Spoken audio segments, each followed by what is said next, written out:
अच्छा मैडम जो heart patient मान कौन फल खाइले भल हम कौ कौ फल से खाई पारे? हार्ट हेल्थ पाई विटामिन रिच हाई फाइबर और लो जीआई फल बहुत भल होता है। पिजुड़ी बेस्ट ऑप्शन रही पार। यह आम बारी घर मिल जाए। हाई फाइबर विटामिन सी रे भरपूर होता है जहाँ आम कोलेस्ट्रॉल कमेवा सह ब्लड प्रेशर को बालांस करता है। सेकेंड रे आपण आपेल रखिपारे। एथिरे सल्युबल फाइबर रही हार्ट ब्लॉकेज रिस्क को कमे थाए। थर्ड रे आपण कमला और लेंबू जातीय फल रखिपारे। एथिरे भल विटामिन सी मिले जहाँ आर्टरीज को मजबूत रखा सह ब्लड फ्लो को स्मूथ रखी थाए। फोर्थ रे आपण जेते प्रकार बेरीज रखिपारे।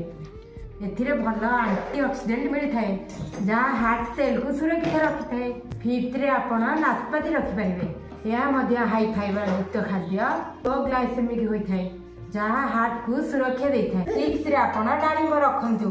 यह एंटीऑक्सीडेंट रे भरपूर होता है। ब्लड सर्कुलेशन भल करता है। आमर ब्लड प्रेशर बैलेंस रही है और कोलेस्ट्रॉल कंट्रोल रही है। चेष्टा करंतु आपण फल को जूस न करी चोबी चोबी खाई पारिबे।